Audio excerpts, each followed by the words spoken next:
여러분 안녕하십니까? 위클리 뉴스입니다. 신종 코로나 바이러스가 전국을 강타하고 있는데요. 티브로드 중부방송은 코로나 바이러스가 지역사회에 미치는 영향을 연속해서 보도합니다. 오늘은 첫 번째 순서로 지역 대학입니다. 천안과 아산은 대학 특구로 불릴 정도로 대학이 많죠. 입학식과 졸업식을 취소하는 건 물론이고 새학기 개강도 대부분 연기할 것으로 보입니다. 송용환 기자가 보도합니다. 천안의 한 대학교. 로비에 설치된 열화상 카메라로 체온을 측정해야 건물에 출입할 수 있습니다. 마스크와 손 소독제도 비치했습니다. 신종 코로나 바이러스의 확산으로 지역 대학들도 비상이 걸렸습니다. 천안과 아산은 4년제 대학만 9곳에 달하는 등 유독 대학이 많습니다. 대부분의 대학들은 일찌감치 입학식과 학위 수여식, 신입생 오리엔테이션을 취소하고 방역 활동을 강화하고 있습니다. 기존의 소독 강도를 더 강화해서 소독도 실시하고 있고, 그다음에 이제 또 마스크라든지 손 세정제 이런 것들을 대학 차원에서 지급을 하고 있습니다. 또 이제 가까운 졸업식, 그리고 또 입학식, 그리고 신입생들을 위한 오리엔테이션 이런 것들을 취소를 했습니다. 이에 따라 각종 행사는 영상으로 대체하고 학위 증서 또한 개별적으로 교부할 예정입니다. 교육부는 지난 5일 3월 초인 새학기 개강 시기를 4주 이내로 늦출 것을 권고했습니다. 개강 연기에 따른 수업 일수 부족분은 보강이나 온라인 원격 수업 등을 통해 보완하도록 했습니다. 교육부는 3월 대학 개강 시기에 맞춰 다수 중국 체류 학생들이 입국할 경우에 발생될 수 있는 여러 우려를 종합적으로 검토하였고 안정적인 학사 운영이 어렵다고 판단하였습니다. 이에 교육부는 3월 신학기 개강 시기를 4주 이내에서 대학이 조정할 것을 권고합니다. 이미 남서울대와 당국대, 백석대, 상명대는 다음 달 16일로 2주간 개강을 미뤘습니다. 나머지 대학들은 다음 주 초 잇따라 임시 교무회의를 열고 개강 연기 여부를 결정합니다. 한편 천안과 아산에 있는 중국인 유학생은 한국어 교육원을 포함해 2,300명이 넘는 것으로 나타났습니다. 대학별로는 호서대가 749명으로 가장 많았고 순천향대와 남서울대가 그 뒤를 이었습니다. 학교 측은 중국 유학생들의 입국을 아예 금지하거나 자가 격리 또는 별도의 격리시설을 마련할 방침입니다. 티브로드 뉴스 송요환입니다. 신종 코로나 바이러스가 확산되면서 아산 지역 소상공인들이 어려움을 겪고 있는데요. 자금난에 어려움을 겪고 있는 소상공인들을 위해 96억 규모의 특례보증 대출 사업이 시행됩니다. 보도에 김장섭 기자입니다. 신종 코로나 바이러스가 확산되면서 아산 지역 경제는 급격하게 얼어붙었습니다. 실제로 지난달 28일부터 지난 2일까지 온천 사우나를 방문하는 손님이 주중에는 42%, 주말에는 62%까지 줄었습니다. 현충사 등 아산 지역 9개 관광지의 이용객도 주말에는 81%가량 급감했습니다. 시민들이 외출을 꺼리는 데다 방문객까지 줄면서 소상공인들은 직격탄을 맞고 있습니다. 신종 코로나 바이러스로 인해 경기 침체가 이어지면서 아산시가 소상공인 지원을 확대하기로 했습니다. 먼저 신종 코로나 바이러스로 인해 피해를 입은 소상공인들에게 96억 원 규모의 특례보증 대출 지원 사업이 진행됩니다. 대출 한도는 최대 5천만 원으로 상환 기간은 5년 이내입니다. 연 이자는 1.4% 수준으로 5천만 원을 빌렸을 경우 80에서 90만 원 선입니다. 출연금은 아산시와 신용보증재단, 은행이 함께 마련하게 됩니다. 아산시의회도 긴급 임시회를 열고 이 같은 내용을 담은 출자 출연 운용계획 변경안을 의결했습니다. 신종 코로나로 인한 피해 입으신 소상공인 분들한테 재정 지원을 좀 할 계획입니다. 그래서 최대 96억까지 보증서를 이제 발행을 해서 하나은행하고 농협에서 이제 대출 실행이 될 수 있도록 이렇게 준비를 하고 있습니다. 아울러 아산시는 많은 소상공인이 지원받을 수 있도록 다각적인 홍보와 함께 지원 절차도 간소화하고 이르면 다음 주부터 신속하게 자금을 지원할 예정입니다. 아울러 아산시는 부가가치세 연장이나 감면을 정부에 건의한 상태로 지역화폐 국비 지원 등도 요청할 계획입니다. 티브로드 뉴스 김장섭입니다. 민선 초대 천안시 체육회장인 이기춘 회장의 당선이 무효 처리됐습니다. 후보 시절 향응을 제공하는 등 선거 규정을 어겼다는 건데 이 회장은 체육회 선관위의 결정에 불복하고 사법적인 판단에 맡기겠다고 밝혔습니다. 송용환 기자의 보도입니다. 지난달 15일 민선 초대 천안시 체육회장으로 당선된 이기춘 전 체육회 사무국장. 상대 후보인 한남교 전 천안시 체육종목단체 협의회장을 4표 차로 따돌렸습니다. 당선의 기쁨도 잠시. 후보 시절 5만 원 상당의 식사와 화환을 제공하고 정해진 시간 외 문자 메시지를 보내 선거운동을 했다는 의혹이 제기됐습니다. 천안시 체육회 선거관리위원회는 제기된 의혹들이 조사 결과 대부분 사실로 드러났다고 밝혔습니다.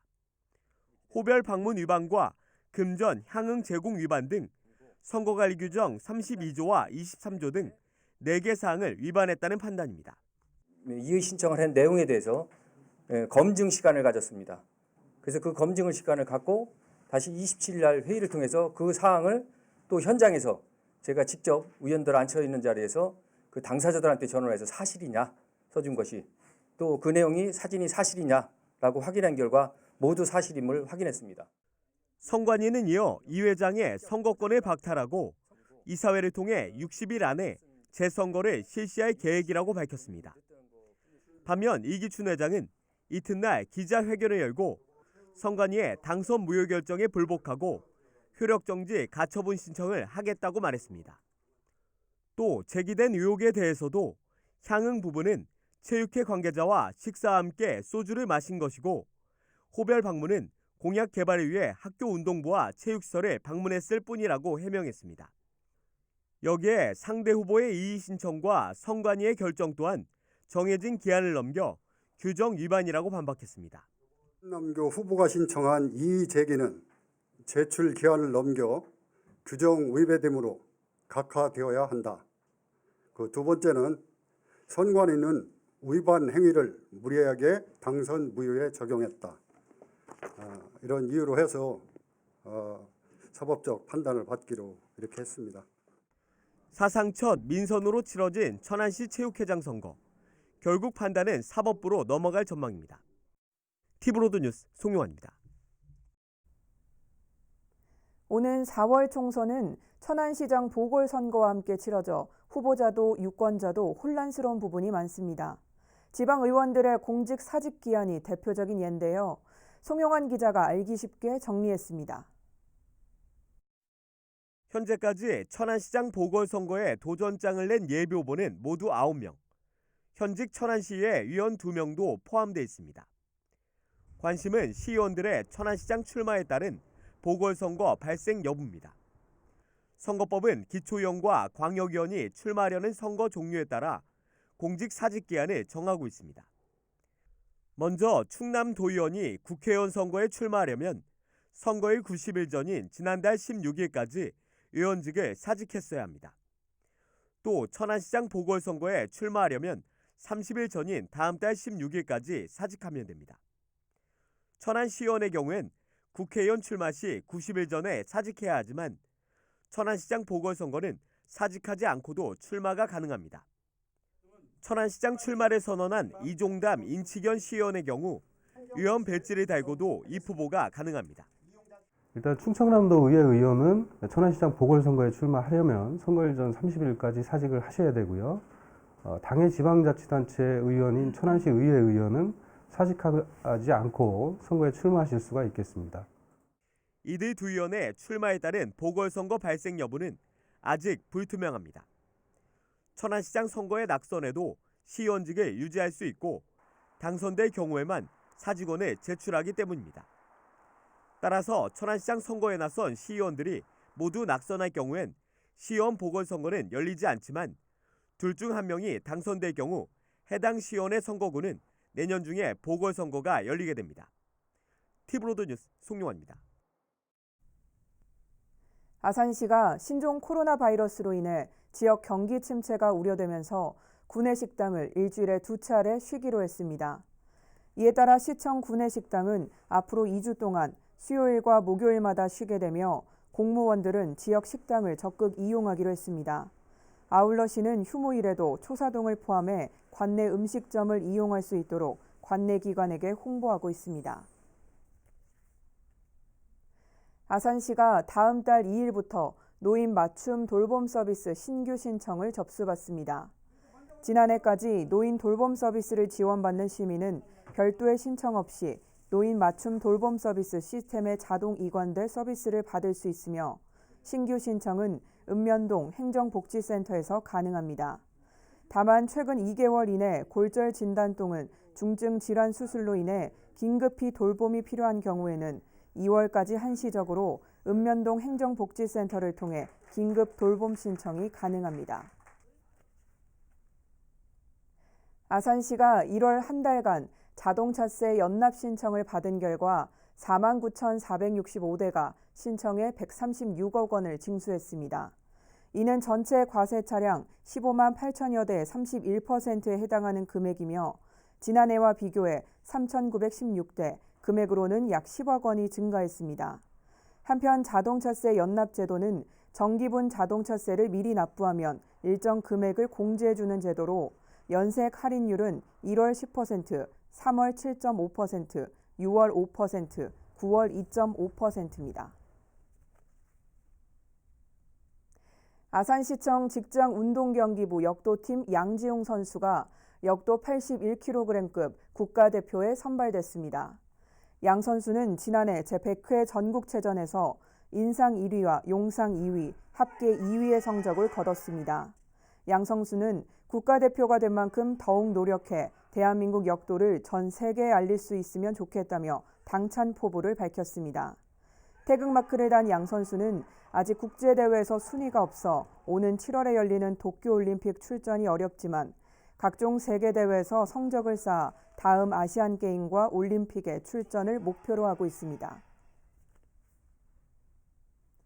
충남교육청은 지난해 도내 학원과 교습소, 개인과의 교습자에 대한 점검을 벌여 332건의 행정처분을 내렸습니다.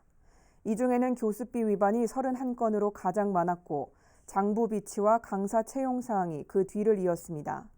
교육청은 올해 유아 대상 학원과 고액 입시 학원 등에 대한 상시 특별 점검을 예고했습니다.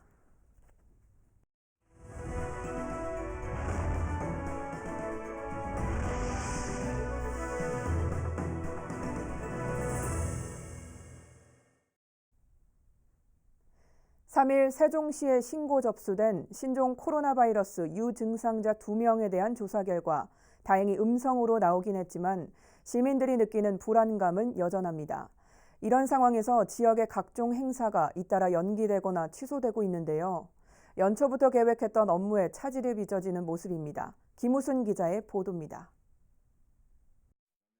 참여정부의 지방화와 균형발전 시대 개막 선언일을 기념해 매년 1월 29일을 전후에 열려온 국가균형발전선언 기념행사. 지난 2015년부터는 국가균형발전의 상징인 세종시에서 개최돼 왔고 지난 2018년엔 문재인 대통령의 깜짝 참석으로 화제를 모은 바 있습니다. 올해 역시 정부 세종 컨벤션센터에서 5일 열릴 예정이었지만 신종 코로나 바이러스 여파에 발목이 잡혔습니다. 바이러스 확산 우려에 따라 잠정 연기를 결정한 겁니다. 이처럼 신종 코로나 바이러스 감염증 확산으로 지역의 각종 행사나 교육 프로그램 등이 잇따라 연기되거나 취소되고 있습니다. 오는 10일 정부 세종 컨벤션센터에서 열릴 예정이던 2020년 세종시 중소기업 지원시책 설명회가 잠정 연기됐고 지역 청년들의 문화예술 활동의 장인 조치원 문화정원 프로그램도 무기한 연기된 상태입니다. 또 지난해 문화체육관광부 공모사업에 선정돼 축구와 야구, 농구 등 5개 종목을 대상으로 이달부터 운영될 예정이던 세종 공공스포츠클럽 프로그램 운영 시점도 다음 달로 한 달 연기됐습니다.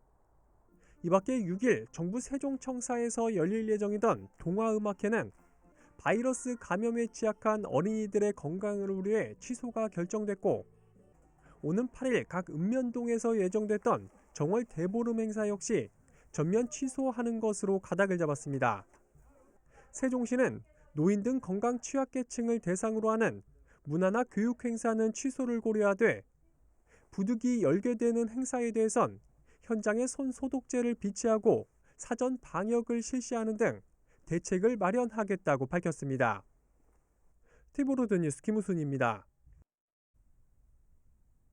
세종시가 신종 코로나 바이러스 관련 용품의 불법 공정거래 행위에 대한 집중 단속에 나섭니다. 단속 대상은 마스크와 손소독제 등으로 용품을 제조하거나 판매하는 업체 간 담합으로 인한 가격 인상 또는 매점 매석, 가격 표시제 불이행 여부 등을 집중 점검합니다. 세종시는 위반 사항이 적발될 경우 시정 권고와 함께 공정거래위원회에 고발하는 등 강력한 조치를 취할 계획입니다. 올해 세종시에서 택시 부족에 따른 시민 불편 해소를 위해 강제 배차 방식의 플랫폼 택시가 도입되는 등 교통 편의 향상을 위한 각종 정책이 추진됩니다. 주로 어떤 사업들이 있는지 김우순 기자가 짚어봤습니다. 현재 세종시에서 운행 중인 택시는 모두 352대로 택시 한 대당 인구는 약 1000여 명에 달합니다. 전국 평균이 약 200명인 점을 감안하면 매우 부족한 수준입니다. 하지만 국토교통부가 정한 택시 총량제로 택시 한 대 늘리기도 쉽지 않은 상황. 세종시는 급한 대로 택시 부족에 따른 시민 불편을 해소하기 위해 올해 세종형 플랫폼 택시를 도입하기로 했습니다. 스마트폰 앱으로 수요와 공급을 실시간 연결하는 서비스로 이용객의 호출에 택시기사가 거부할 수 없는 이른바 강제 배차 방식입니다. 당장 다음 달부터 법인 택시 134대를 대상으로 시범 운행에 들어갈 예정입니다. 신도심 지역의 택시가 관계로 상당히 어려움이 많으신데요. 어느 정도 해소될 걸로 좀 보고 있고 3개월 정도 시범 사업을 해보고 그 이후에 다른 어떤 더 좋은 방안이 있는지를 현재 검토 중에 있습니다. 버스 이용 편의도 나아집니다. 지난달 BRT 내부 순환망이 완전 개통된 데 이어 현재 4대에 불과한 대용량 전기 굴절 버스가 연말까지 12대로 확대 운행될 계획입니다. 현재 6곳에 불과한 이런 첨단 BRT 정류장도 올해와 내년 사이 28곳 확충하는 등 단계적으로 46곳까지 늘려나갈 계획입니다. 여기엔 냉온열 의자를 비롯해 투명 LED가 설치되는 등 각종 기능 보강도 함께 이루어집니다. 또 현재 장군면에서 시범 운행 중인 수요 응답형 버스가 금남면을 시작으로 모든 읍면 지역으로 확대됩니다. 아울러 자전거를 생활교통수단으로 정착시키기 위해 뉴 어울링대 요소를 30곳 확충하고 공유 전기자전거도 300대를 추가 도입할 계획이라고 밝혔습니다. 티브로드 뉴스 김우순입니다. 세종시가 올해 145명의 청년 일자리를 창출하는 지역 주도형 청년 일자리 사업을 추진합니다. 이 사업은 만 39세 이하의 지역 청년에게 적합한 지역 일자리를 발굴해 제공함으로써 청년의 경제활동을 지원하고 지역 정착을 유도하는 사업입니다. 이를 위해 세종시는 기존 사업인 청사진 프로젝트와 스타트업 청년 일자리 지원 사업을 비롯해 중소기업 청년 일자리 지원과 사회복지 청년 일자리 지원 등 3가지 사업을 신규로 추진할 계획이라고 밝혔습니다. 세종시 간선급행버스 체계 이른바 BRT를 비롯해 광역버스를 이용하는 승객 수가 해마다 급증하고 있습니다. 행복도시건설청이 조사한 이용객 추이에 따르면 지난 2018년 BRT와 광역버스 이용객 수는 1,096만 명으로 최초 1,000만 명을 돌파한 데 이어 지난해에는 전년 대비 13% 증가한 1,234만 명으로 역대 최고치를 기록했습니다. 특히 지난 2018년부터 운행에 들어간 내부순환 BRT 900번 노선의 경우 신도심의 각 생활권을 연결해 줌으로써 행복도시 대중교통 접근성을 개선해 이용자 증가에 큰 역할을 담당하고 있는 것으로 나타났습니다. 세종시 명예시민이기도 한 양승조 충남도지사가 세종시청을 방문해 행정수도 완성에 힘을 보태겠다고 말했습니다. 특히 충청권 협력이 절실한 세종시 각종 철도 관련 사업에 대해서도 말을 아끼지 않았는데요. 주요 내용을 김우순 기자가 취재했습니다. 세종시의 명예 시민이자 공직자 특강을 위해 세종시청을 찾은 양승조 충남도지사. 양 지사는 지난 2010년 세종시 수정안 저지를 위해 22일 동안 단식 투쟁을 펼쳤던 과거를 회상하며 세종시와의 남다른 인연을 강조했습니다. 그러면서 세종시를 명실상부한 대한민국의 행정수도로 만들어야 한다며 국회 이전이나 ITX 세종역 설치 등 각종 현안 사업에 대해 적극 협력하겠다고 말해 큰 호응을 얻었습니다. 제 인생에서, 제 정치 인생에서 가장 소중하고 가장 애정 있는 도시가 세종시가 생각하고 여러 가지 현안 문제, ITX 역사 문제라든지 아니면 국회의사당 이전 문제라든지 스마트 시티 완성 문제라든지 이런 문제에서 충청남도가 세종시와 함께하겠다. 세종시 출입 기자들과 가진 간담회에서도 이 같은 의지는 그대로 드러났습니다. ITX와 KTX 세종역 신설에 대한 명확한 입장을 묻는 질문에 국가 차원으로 볼 때 필요하다고 생각한다고 말했습니다. 다만 충북 청주와 충남 공주의 반대를 의식한 듯 오송역과 공주역의 활성화 방안 마련을 전제로 달았습니다.